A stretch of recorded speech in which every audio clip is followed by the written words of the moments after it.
ഇപ്പോൾ ഏറ്റവും വരുന്ന ആശ്വാസകരമായ വാർത്ത ഫയർഫോഴ്സ് ഇയാളെ രക്ഷപ്പെടുത്തി എന്നുള്ളതാണ്. അല്പസമയം ഏതാനും മിനിറ്റുകൾക്ക് മുൻപാണ് ഇയാളെ രക്ഷപ്പെടുത്തിയത്. ഏതായാലും വലിയൊരു ശ്രമകരമായ ദൗത്യമായിരുന്നു. ഇന്ന് നമ്മൾ ചിറ്റൂരിൽ കണ്ടതിന് സമാനമായ അല്ലെങ്കിൽ അതിലും ദുർഘടം പിടിച്ചൊരു ദൗത്യം തന്നെയായിരുന്നു ഫയർഫോഴ്സിനെ സംബന്ധിച്ച് സീതാർകുണ്ടിലുണ്ടായിരുന്നത്.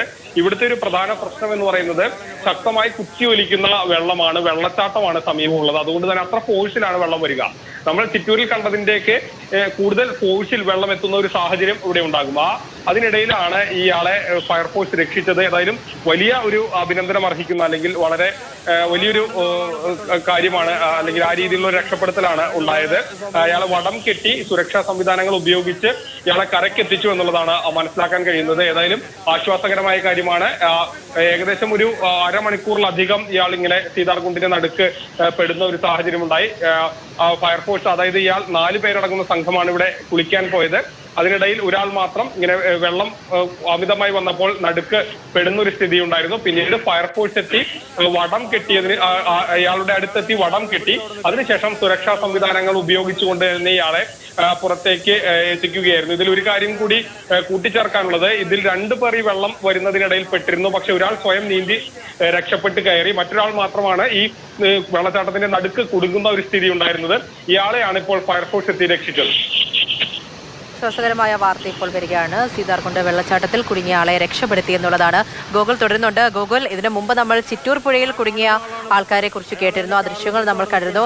എല്ലാവരെയും കരയ്ക്കെത്തിച്ചു എന്നുള്ളത് ആശ്വാസകരമാണ്. അതാ ഇപ്പോൾ സീതാർകുണ്ടിലെ പ്രവർത്തനവും കൂടി സക്സസ് ആയിരിക്കുന്നു. അയാളെയും കരയ്ക്കെത്തിച്ചിട്ടുണ്ട്, രക്ഷപ്പെടുത്തിയിട്ടുണ്ട്. ഇതിപ്പോൾ ഒരു മുന്നറിയിപ്പ് കൂടിയല്ലേ? നമ്മൾ പലപ്പോഴും പറയുന്ന കാര്യമാണ് ഈ മഴയൊക്കെ പെയ്യുമ്പോൾ ഇങ്ങനെ പുറത്തിറങ്ങരുത് എന്നതുൾപ്പെടെയുള്ളത്. ഇപ്പോൾ പുതിയ നിർദ്ദേശങ്ങൾ ജില്ലയിൽ വരുന്നുണ്ടോ? രാത്രിയാത്രാ നിരോധനം പലയിടത്തും ഏർപ്പെടുത്തിയിട്ടുണ്ട് എന്നതുൾപ്പെടെയുള്ള കാര്യങ്ങൾ വരുന്നുണ്ടല്ലോ. എന്താണ് വിവരം?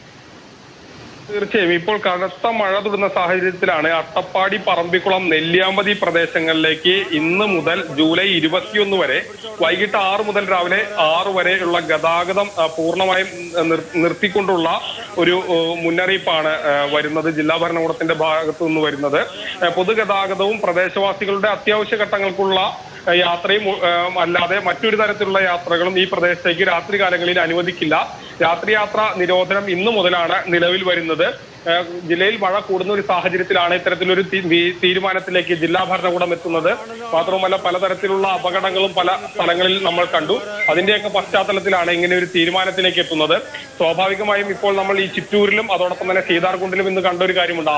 ആവർത്തിച്ച് പറയുന്നുണ്ട്, മഴ പെയ്യുന്ന സാഹചര്യത്തിൽ ഒരു കാരണവശാലും പുഴയിലേക്ക് ഇറങ്ങരുതെന്ന്. കാരണം നമ്മൾ ഇറങ്ങുമ്പോൾ ഒരുപക്ഷെ വലിയ അപകടം തോന്നില്ല, പക്ഷേ വളരെ പെട്ടെന്നായിരിക്കും വെള്ളം കൂടുന്ന സാഹചര്യം ഉണ്ടാവുക. തിരിച്ച് നമുക്ക് നീന്തി കയറാൻ പോലും കഴിയാത്ത ഒരു സാഹചര്യം വരും. നീന്തൽ നല്ല രീതിയിൽ അറിയുന്നവരാണെങ്കിൽ കൂടി അങ്ങനെ കുത്തിയൊലിച്ചു വരുന്ന വെള്ളത്തിൽ നമുക്ക് നീന്തി രക്ഷപ്പെടാൻ കഴിയില്ല എന്നുള്ളത് ഓരോരുത്തരും മനസ്സിലാക്കേണ്ടതാണ്. കാരണം അത്ര ശക്തിയിലാണ് വെള്ളം വരിക. അതിനെ നീന്തി തോൽപ്പിക്കാൻ നമുക്ക് മനുഷ്യ സഹജമായി ഒറ്റയ്ക്ക് കഴിയില്ല എന്നുള്ളത് ഒരു യാഥാർത്ഥ്യമാണ്. അതുകൊണ്ടാണ് ഈ സാഹചര്യത്തിൽ ഇങ്ങനെ മഴ പെയ്യുമ്പോഴൊന്നും പുഴയിലേക്ക് ഇറങ്ങരുത് എന്നുള്ള മുന്നറിയിപ്പുകൾ നൽകുന്നത്. ഇനി മുന്നറിയിപ്പ് ഇല്ലെങ്കിൽ കൂടി, അല്ലെങ്കിൽ അത് സംബന്ധിച്ചുള്ള കൃത്യമായൊരു രൂപം നമുക്കില്ലെങ്കിൽ കൂടി, ഈ പരിചയമില്ലെങ്കിൽ ഈ ഒരു സമയത്ത് വെള്ളത്തിൽ ഇറങ്ങാതിരിക്കുക എന്നുള്ളതാണ്. തീർച്ചയായിട്ടും ഗോകുൽ, അത് എല്ലാവരും ശ്രദ്ധിക്കേണ്ട ഒരു കാര്യം തന്നെയാണ്.